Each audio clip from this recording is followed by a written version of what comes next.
winter of 1887. The blizzard howled through Wyoming territory like a banshee's cry, claiming lives and breaking hearts. At the lonesome train station in Cheyenne, a woman sat frozen on a wooden bench, her breath forming white clouds in the bitter air. She clutched a small leather bag containing everything she owned. $3, a faded photograph, and a heart full of dreams that seemed as cold as the night itself. What happened next would become the most talked about love story, from the Colorado River to the Canadian border, changing two lives forever and making history in the untamed American West. The wind cut through Cheyenne like a knife through butter that December night. Elizabeth Libby Montgomery pulled her thin shawl tighter around her shoulders, but it did little to keep out the cold. Her fingers had gone numb hours ago, and her lips were turning blue. The last train east had left 3 hours past, and the next wouldn't come until morning, if the storm didn't block the tracks. Libby had been a nurse back in Philadelphia, working in the charity hospital where she learned to tend wounds, deliver babies, and comfort the dying. But when the scandal broke, when Dr. Harrison tried to force himself on her and she fought back, breaking his nose with a bedpan, nobody would believe her word against his. The hospital dismissed her, and word spread through the medical community like wildfire. No respectable hospital would hire her, so she'd taken what little money she had and bought a train ticket west, hoping to find work in one of the mining towns where they were desperate for anyone with medical knowledge. But her money had run out in Cheyenne, and the boarding house had turned her away when she couldn't pay for another night. Now she sat on this hard bench, watching her breath fog in the air, wondering if she'd freeze to death before dawn. Her small leather medical bag sat beside her, the only thing of value she owned, containing her surgical tools, medicines, and the few certificates that proved her training. The sound of horse hooves on frozen ground made her look up. Through the swirling snow, she saw a figure approaching on horseback. The man was large, wearing a heavy coat and wide-brimmed hat, pulled low against the wind. As he drew closer, she could see his horse was a magnificent black stallion, and the man's clothes, though practical, were of fine quality. He dismounted and tied his horse to the hitching post, then walked toward the station. His boots were expensive, leather she noticed, and he moved with the confident stride of a man accustomed to having his way. When he pushed through the station door, a gust of wind and snow followed him inside. "Evening, miss," he said, touching the brim of his hat. His voice was deep and warm, with the slight drawl of someone who'd spent time in Texas. A mighty cold night to be sitting out here alone. Libby tried to speak, but her teeth were chattering too hard. She managed a small nod.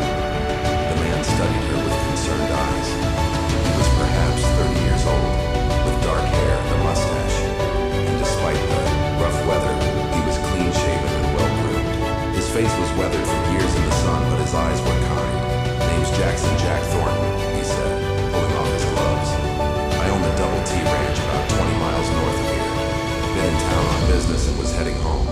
When I saw you through the window," he noticed her medical bag and the way she was dressed.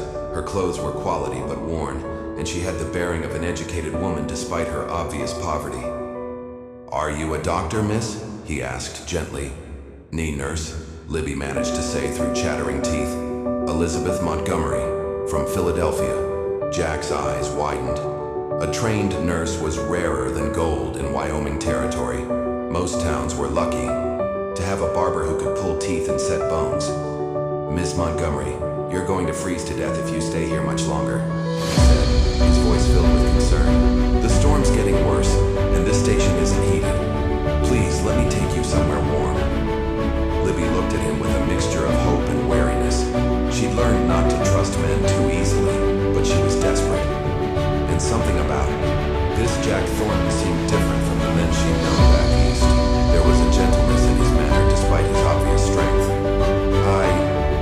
I don't have money for a hotel," she admitted, her voice barely above a whisper. "That's not your concern right now," Jack said firmly. "Getting you warm and fed is what matters. We can sort out the rest later." He shrugged out of his heavy coat and wrapped it around her shoulders. The warmth of it, still carrying his body heat, made her gasp with relief. The coat smelled of leather, horses, and something else, perhaps pine silk. "Can you walk?" he asked. Libby tried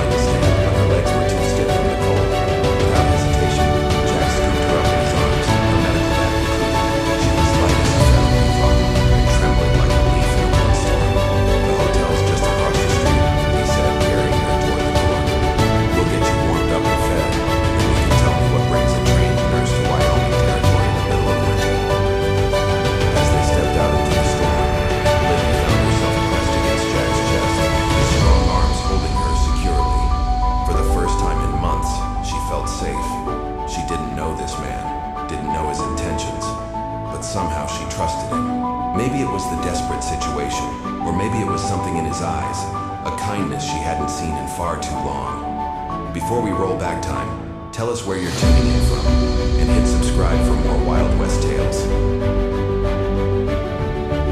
The Cattleman's Hotel was the finest establishment in Cheyenne, and when Jack Thornton walked through the front door carrying a half-frozen woman, every head in the lobby turned.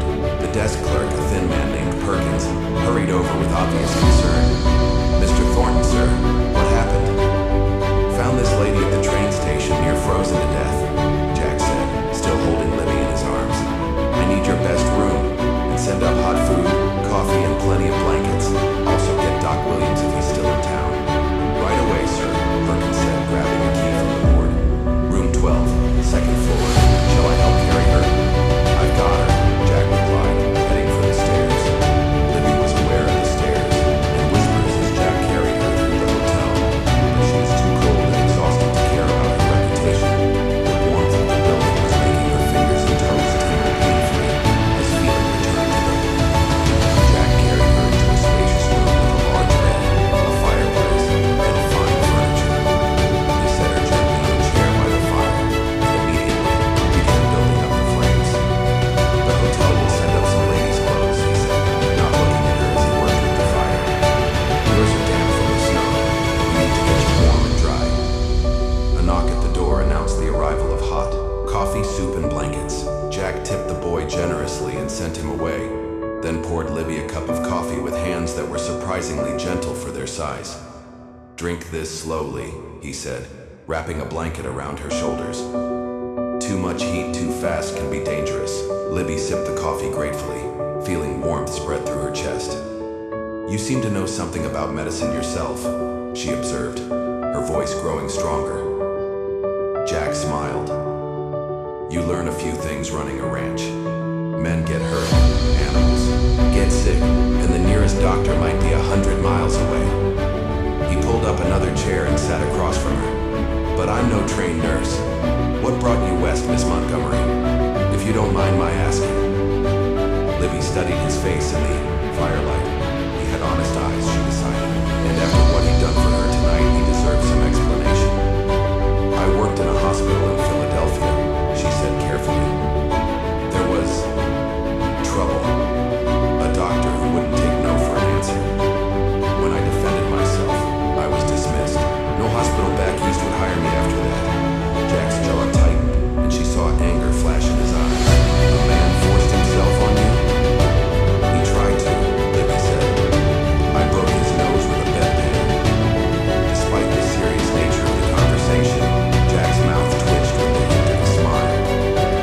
"Good for you. I hope it hurt." "It did," Libby said, and for the first time in months she almost smiled too.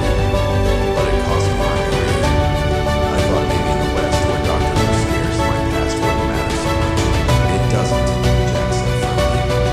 "Out here we judge people by what they do, not by the lies told about them back east.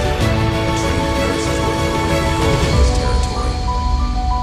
Another knock interrupted them, and a hotel maid entered with an armload of women's clothing. "Begging your pardon, sir, but these are the finest we have. Mrs. Patterson in room 8 donated them. She said any woman caught in this storm deserves all the help we can give." "Thank Mrs. Patterson for her kindness," Jack said, standing. "I'll wait downstairs while Miss Montgomery changes." "Mr. Thornton," Libby called as he reached the door.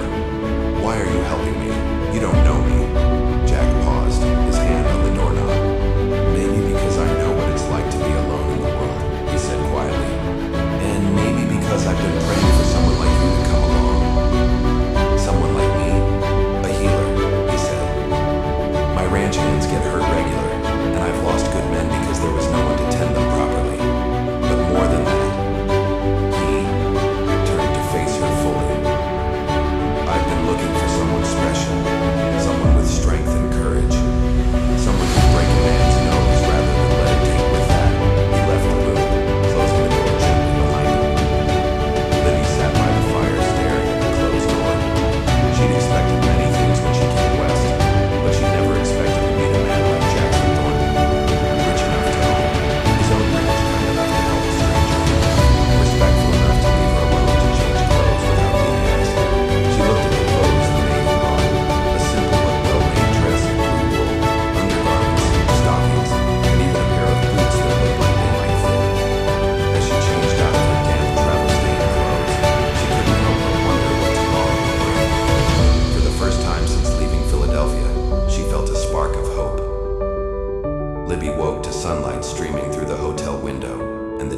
sound of voices from the street below. The storm had passed, leaving the world covered in pristine white snow.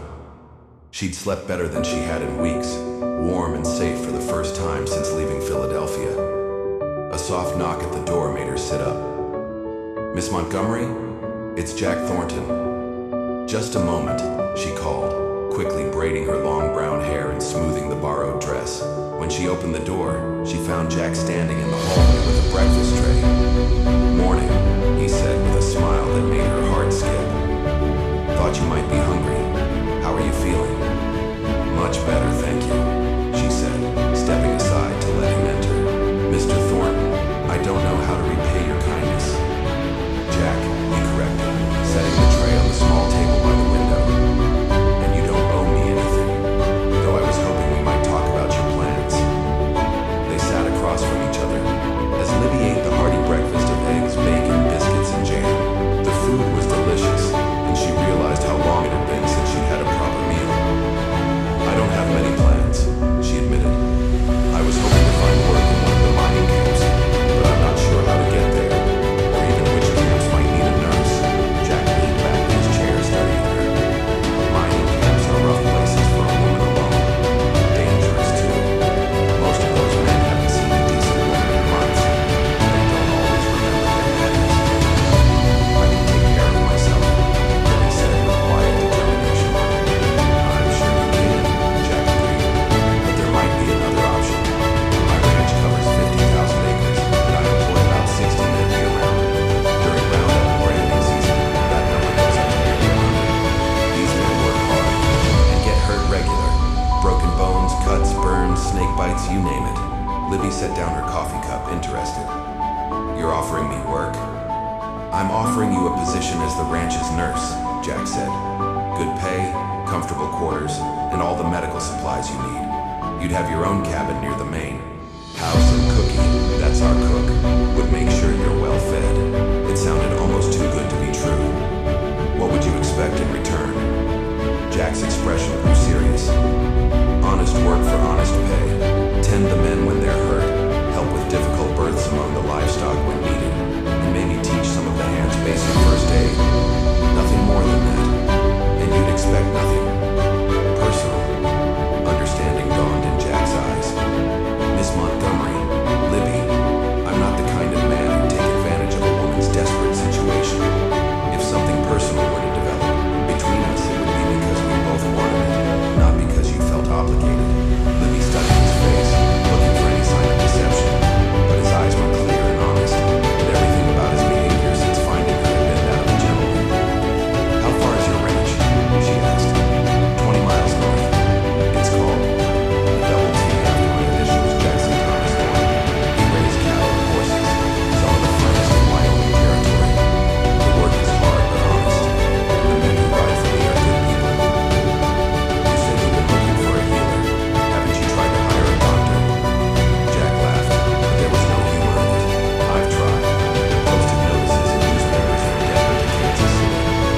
Most doctors want to practice in towns where they can build a profitable practice treating wealthy patients. Ranch work is too uncertain, too dangerous, and not profitable enough for most of them." "But you'd hire a woman?" "I'd hire anyone with the skills and courage to do the job," Jack said firmly. "Out here we care more about what a person can do than whether they wear pants or a dress." Libby considered the offer. It was better than anything she dared hope for, but it seemed too perfect. There had to be a catch. "What aren't you telling me?" she asked. Jack smiled appreciatively. "Smart as well as skilled. All right, here's the truth of it. The Double T is a working ranch, not a fancy estate. The winters are hard, the summers are hot, and we're 20 miles from the nearest town. You'd be the only woman on the ranch most of the time, except for Cookie's wife Martha, who helps in the kitchen. It can be lonely." "I've been lonely in cities full of people," Libby said quietly. "At least ranch loneliness would be honest. There's something else," Jack continued. "I'm not just the owner of the Double T. My family has money, quite a bit of it. My father made a fortune in shipping before the war, and I've done well with investments in addition to the ranch. Some people might say you're trying to catch yourself a wealthy husband." Libby's chin came up defiantly. "Let them say what they want. I know my own heart and intentions.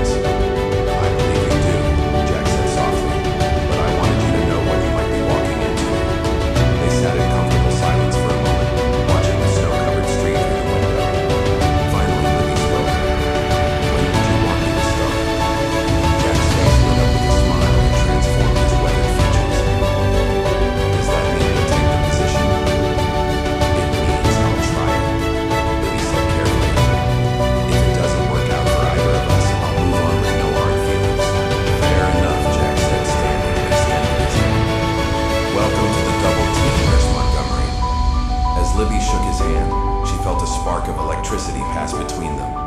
From the look in Jack's eyes, he felt it too. This job might be more complicated than she'd thought, but for the first time in months, she was looking forward to the future. The ride to the Double T Ranch took 3 hours through snow-covered countryside that took Libby's breath away. Jack had bought her a warm coat, riding boots, and other necessities in Cheyenne, refusing to take no for an answer when she protested the expense. "Consider it an advance on your salary," he'd said with a grin that was becoming familiar. Now, as they rode side by side through the Wyoming wilderness, Libby felt a sense of freedom she'd never experienced back east. The landscape was vast and beautiful, with snow-capped mountains in the distance and endless sky overhead. Jack pointed out landmarks along the way, a creek where they watered their horses, a grove of cottonwood trees that provided shelter during summer roundups, and finally, the boundary markers of the Double T. "There she is," Jack said with obvious pride as they crested a hill. Libby gasped at the sight below them. The Double T Ranch sprawled across a valley like a small town. The main house was large and well-built, constructed of logs and stone with a wide front porch. Nearby stood a bunkhouse, stables, corrals, a blacksmith shop, and various other outbuildings. Smoke rose from several chimneys, and she could see men working despite the cold weather. "It's beautiful," she said honestly. "Wait until spring," Jack replied. "When the grass is green and the wildflowers are blooming, there's no prettier sight in all of Wyoming." As they rode into the ranch yard, men began emerging from various buildings to greet them. Word of Jack's mission to town had obviously spread, and they were all curious about the woman riding beside their boss. "Boys," Jack called out as he dismounted, "I want you to meet Miss Elizabeth Montgomery. She's our new nurse." A cheer went up from the assembled men, and Libby felt her cheeks redden. One grizzled cowboy with gray whiskers stepped forward. "Name's Tom Bradley, miss. I'm the foreman here. Can't tell you how glad we are to have someone with medical training on the ranch." "Thank you, Mr. Bradley," Libby said as Jack helped her down from her horse. "I hope I can be of help." "Oh, you will be," said another man with a bandaged hand. "I cut myself on some barbed wire yesterday, and it's been paining me something fierce." "I'll take a look at it after I get settled," Libby promised. Jack led her toward a small but well-built cabin about 50 yards from the main house. "This will be your home," he said, opening the door. The cabin was simple but comfortable, with a main room that served as both living area and office, a small bedroom and a kitchen with a wood stove. A fire had already been lit in the fireplace, and the rooms were warm and welcoming. Cookie's wife Martha stocked the kitchen with supplies, Jack explained, "and I had some of the boys bring over furniture and linens. If you need anything else, just let me know." Libby walked around the cabin, touching the simple wooden furniture and admiring the view from the windows. One looked toward the mountains, another toward the main house and ranch buildings. It was perfect. "There's one more thing," Jack said, leading her to a room she hadn't noticed. "I thought you might need this." He opened the door to reveal a fully equipped medical office. There was an examination table, cabinets full of supplies, surgical instruments, and medicines. Everything was clean and well organized, better equipped than some hospitals she worked in back east. "Jack," she breathed, overwhelmed. "This must have cost a fortune." "A good nurse is worth a fortune," he said simply. "Besides, I ordered most of this months ago, hoping I'd eventually find someone to use it." Libby felt tears prick her eyes. After months of rejection and hardship, this kindness was almost too much to bear. "Thank you," she whispered. "Don't thank me yet," Jack said with a smile. "Wait until you've seen what some of these cowboys can do to themselves. You'll earn every penny of your salary." As if to prove his point, there was a knock at the door. Tom Bradley entered, supporting a young cowboy who was hopping on one foot. "Sorry to bother you, miss, but Billy here just got stepped on by his horse," Tom said. "Bring him into the medical room," Libby said, immediately shifting into professional mode.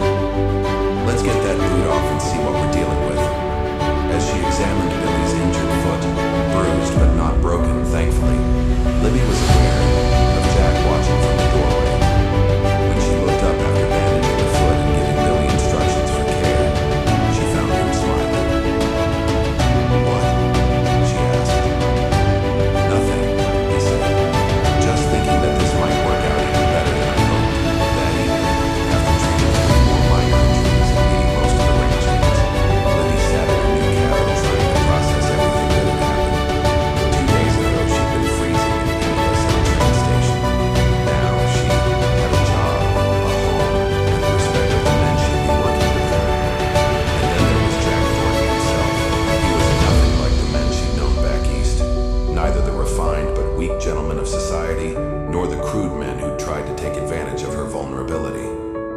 Jack was strong but gentle, wealthy but unpretentious, and he treated her as an equal while still being protective. A soft knock at her door interrupted her thoughts. When she opened it, she found Jack standing on her porch with a steaming cup in his hands. "Thought you might like some hot chocolate before bed," he said.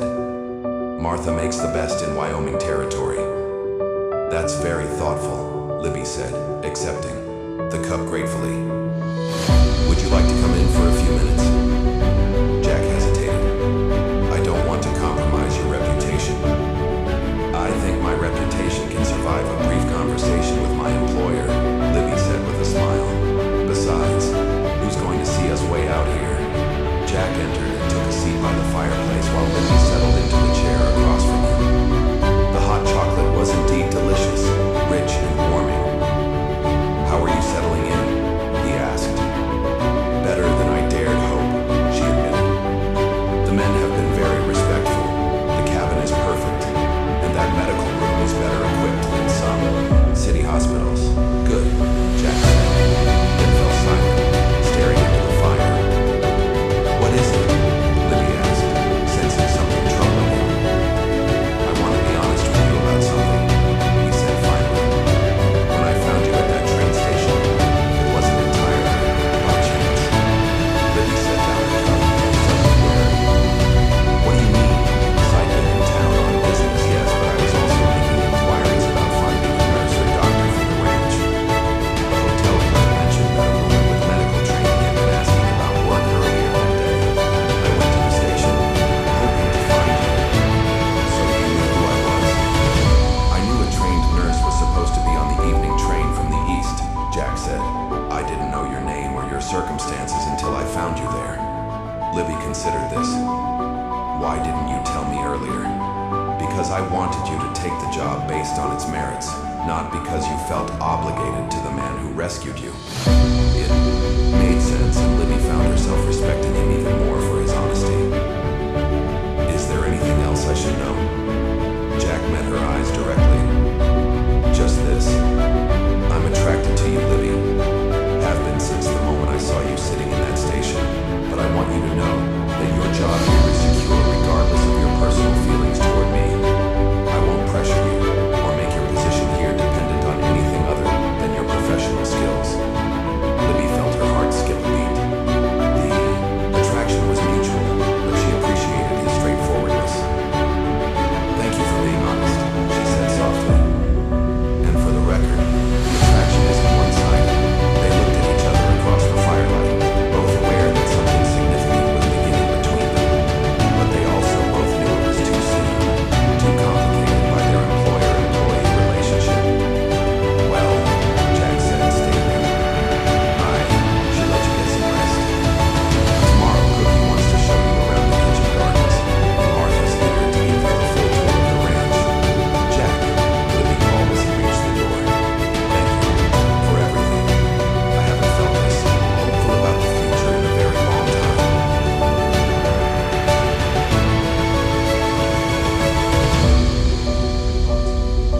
Possibility Spring came early to Wyoming Territory that year, and with it, Libby settled into her new life at the Double T Ranch. She treated everything from broken bones to snake bites, delivered foals and calves, and even helped Martha in the kitchen garden when her medical duties were light. The cowboys had come to trust and respect her, often seeking her advice on matters that had nothing to do with medicine. But it was her growing relationship with Jack that occupied most of her thoughts. He was careful to maintain professional boundaries during the day, but their evening conversations on her cabin porch had become a cherished routine. They talked about everything: his dreams for the ranch, her experiences back east, their hopes for the future. One evening in late April, as they sat watching the sunset paint the mountains gold and purple, Jack brought up a subject that had been weighing on his mind. "Libby, there's something I need to tell you about my past," he said, his voice unusually serious. She set down her coffee cup and gave him her full attention. "What is it?" "I was married before," Jack said quietly. "Her name was Rebecca. We were childhood sweethearts back in Texas.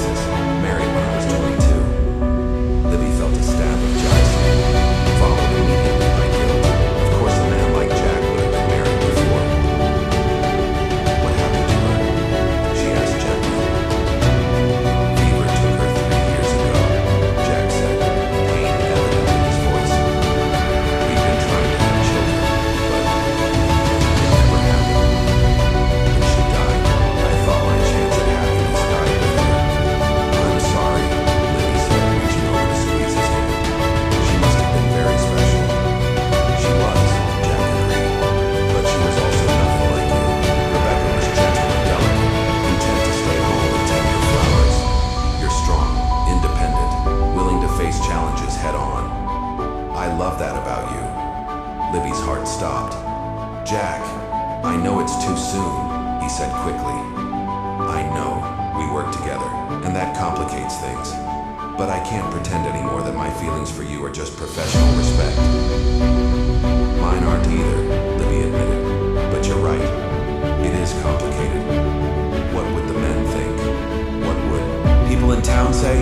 I don't care what they say, Jack said firmly, but I care what you think, what you want. Before Libby could answer, Tom Bradley came running up to the cabin, his face pale with worry. Boss, Miss Libby, there's been an accident. Lightning swooped. The horses and young Danny got trampled. He's hurt bad. Libby was on her feet instantly, her personal feelings pushed aside by professional duty. Where is he? Bunkhouse, Tom replied.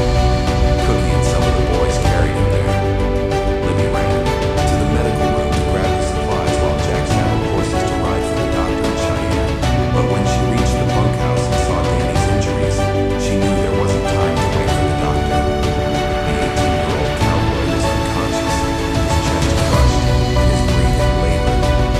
Internal bleeding was obvious, and Libby knew she had to operate immediately or lose him. Clear a table, she ordered the gathered men. I need lots of light, hot water, and clean sheets. Tom, I need you to assist me. Miss Libby, Tom said uncertainly. Shouldn't we wait for the doc? He'll be dead before the doctor gets here, Libby said firmly. I've done this surgery before. We can save him, but we have to act now. For the next 3 hours, Libby worked over Danny's broken body, repairing internal damage and setting bones. The cowboys watched in awed silence as she performed what seemed like miracles with her skilled hands. When she finally stepped back, exhausted but triumphant, Danny's breathing was steady, and his color had improved. He'll live, she announced, and the bunkhouse erupted in cheers. Jack, who had returned with the doctor an hour earlier, watched from the doorway with undisguised admiration. When the doctor examined Danny and pronounced Libby's work as fine as any surgeon in Denver could have done, Jack's pride was evident to everyone present. Later that night, after Danny had been moved to the cabin next to Libby's for easier monitoring, she and Jack finally had a chance to talk. What you did tonight, Jack said as they sat on her porch in the moonlight. It was incredible. You saved that boy's life. It's what any trained nurse would have done, Libby said modestly. No, Jack said firmly. It's what you did, and it's why I love you. There it was, out in the open. Libby looked at this man who had rescued her from freezing, given her a home and meaningful work, and now looked at her as if she were the most precious thing in the world. I love you too, she said simply. Jack leaned over and kissed her then, gentle and sweet under the star-filled twilight sky. When they broke apart, both were breathing hard. Marry me, Libby, Jack said. I know it's fast, I know it's complicated, but I can't imagine my life without you now. Jack, Libby began, but he held up a hand. You don't have to answer tonight, he said. Just promise me you'll think about it. I will, she promised, though in her heart she already knew her answer.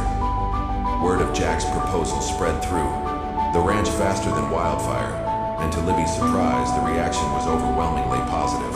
The cowboys had come to love and respect her, and they could see how happy she made their boss. Even Tom Bradley, initially skeptical about having a woman on the ranch, gave the match his wholehearted approval. Never seen the boss smile so much, he told Libby one morning as she checked on Danny's recovery. You're good for him, miss. Good for all of us. The wedding was planned for the first Saturday in June, and it became the social event of the season in that part of Wyoming territory. Cowboys from neighboring ranches, townspeople from Cheyenne, and even some of Jack's business associates from Denver came to witness the union of the millionaire rancher and his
I do, Jack said firmly, his voice carrying clearly across the assembled crowd.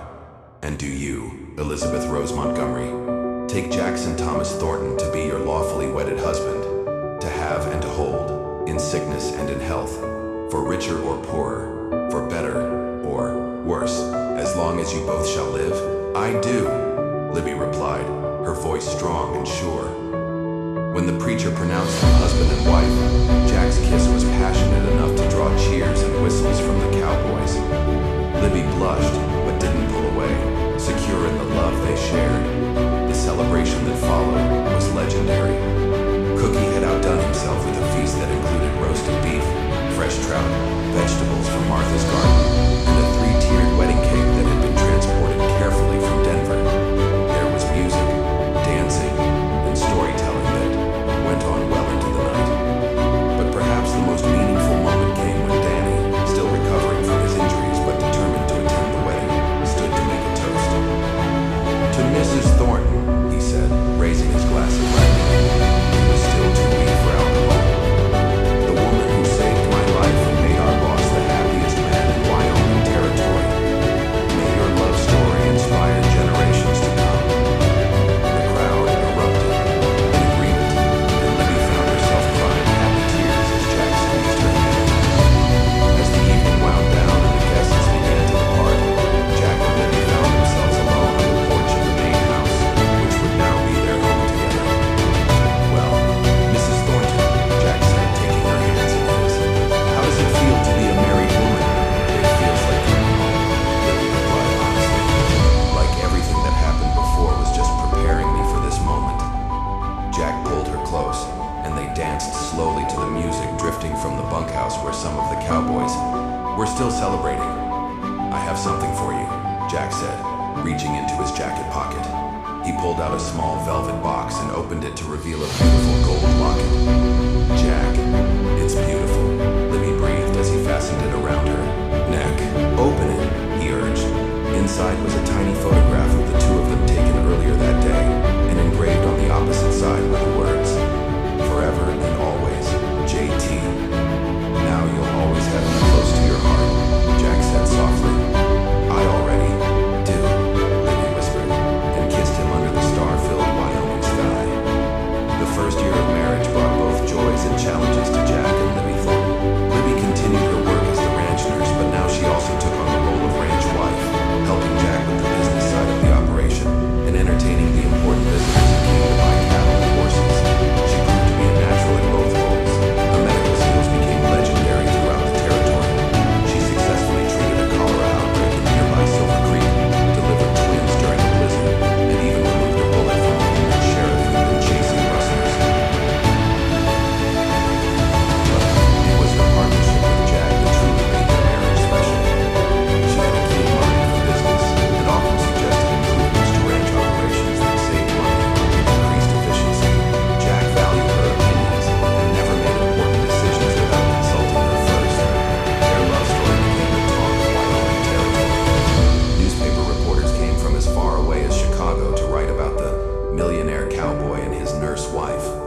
The story of how Jack had found Libby freezing at the train station was retold around campfires and in saloons from Colorado to Montana. But their happiness was tested when Libby's past came back to haunt them. In the spring of 1889, Dr. Harrison, the man who had tried to assault her in Philadelphia, arrived in Cheyenne, claiming to be investigating medical malpractice by unlicensed practitioners. He's come to cause trouble, Libby told Jack as they sat in their bedroom, reading the telegram that had warned them of Harrison's arrival. He's never forgiven me for what I did to him. Let him come, Jack said grimly. You'll find that things are different out here. Harrison arrived at the ranch 3 days later, accompanied by a territorial marshal and carrying official papers questioning Libby's right to practice medicine without a license. He was a thin, pale man with calculating eyes and a permanent sneer that made Libby's skin crawl. Mrs. Thornton, he said with mock politeness, or should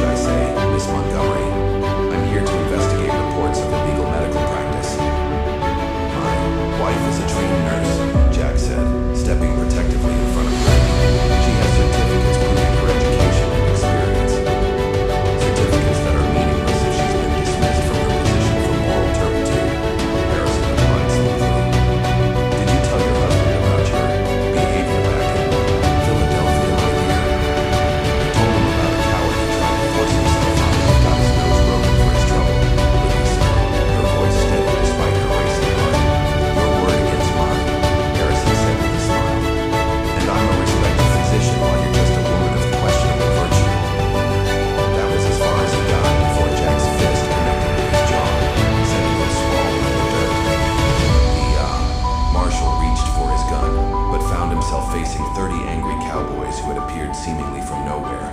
"Now see here," the marshal said nervously. "I'm a federal officer." "And I'm a citizen of Wyoming Territory," Jack said calmly, though his eyes were blazing with anger. "You want to question my wife's credentials? Fine.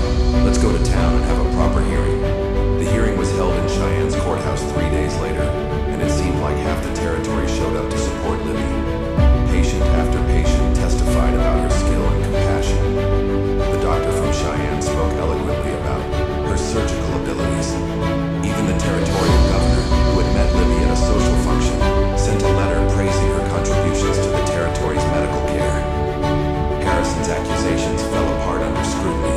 It was revealed that he had been dismissed from his own hospital position for drinking and incompetence, and that he had harbored a grudge against Libby for years. When Tom Bradley testified about how Libby had saved Danny's life, performed surgery that no one else in the territory could have done, the judge's decision was swift and decisive. "Mrs. Thornton," the judge said, "your service to this territory has been exemplary.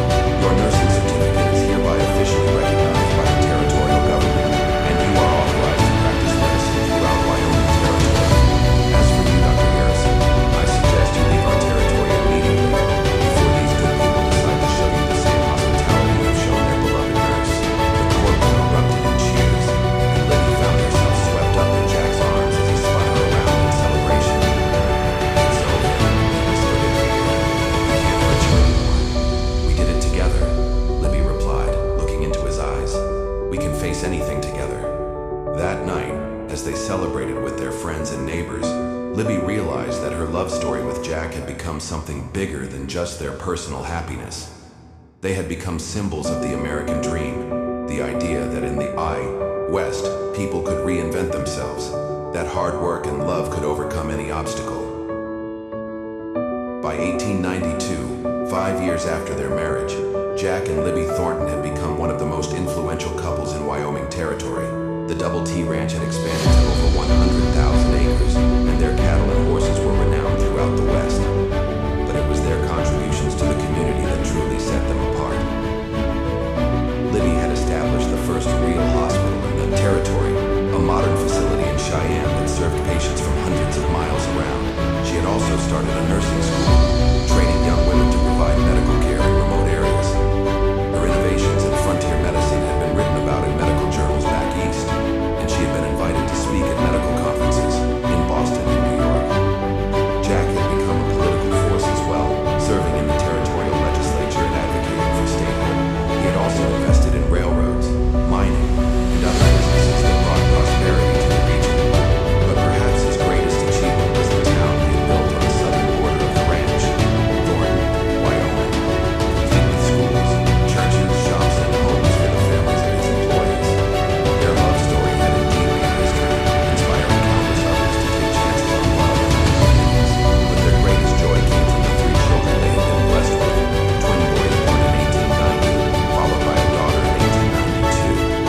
Little Thomas and Jackson Jr. were already showing signs of their father's love for the land and their mother's compassionate nature. Baby Rebecca, named for Jack's first wife and Libby's blessing, was the light of their lives. "She's going to be a healer like her mother," Jack said one evening as they watched their daughter sleep in her crib. "Look at those gentle hands." "Or a rancher like her father," Libby replied with a smile. "Those hands look strong enough to handle horses." "Maybe both," Jack said, pulling his wife into his arms. "In this family, we believe in unlimited possibilities." As they stood together watching their children sleep, Libby reflected on the journey that had brought them to this moment. From that freezing night at the train station to this warm, love-filled home, it had been an adventure beyond her wildest dreams. "Do you ever regret it?" Jack asked, as if reading her thoughts. "Leaving Philadelphia, coming west, taking a chance on a rough cowboy?" "Never," Libby said firmly. "That night you found me at the station was the luckiest night of my life. Everything that happened before was just preparing me to be your wife and the mother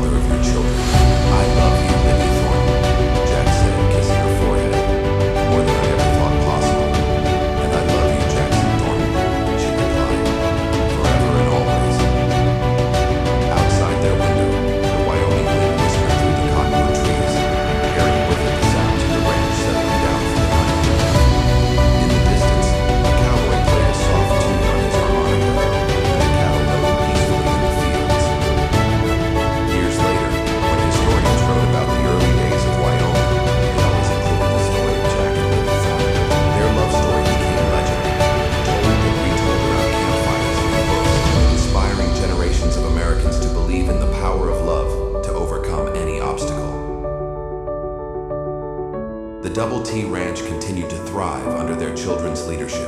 Thomas became a respected cattleman and served as Wyoming's first state senator. Jackson Jr. became a doctor, following in his mother's footsteps, and established hospitals throughout the growing state. Rebecca married a fellow rancher and raised 6 children of her own, passing down the family stories of courage, love, and perseverance. The town of Thornton grew into a thriving city, and the hospital Libby founded became a major medical center. Her nursing school graduated hundreds of women who carried her legacy of compassion and care throughout the American West. But perhaps the most enduring legacy of Jack and Libby's love story was the example they set for others. They proved that love could blossom in the most unlikely circumstances, that 2 people from different worlds could build a life together based on mutual respect, shared dreams, and unwavering commitment. In the museum in Cheyenne, visitors can still see Libby's medical bag, the one she carried that cold night in 1887 when she sat freezing at the train station. Next to it is Jack's wedding ring and a copy of their marriage certificate. But the real monument to their love isn't in any museum.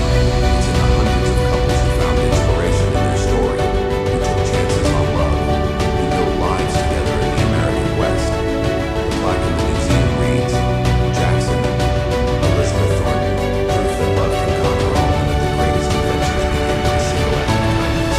And in the graveyard on the hill overlooking the Double T Ranch, 2 headstones stand side by side under the big Wyoming sky. Jack died in 1923 at age 86. Libby followed him just 3 months later, unable to bear life without her beloved husband. They are buried together as they lived, hand in hand, heart to heart, their love story complete but their legend eternal.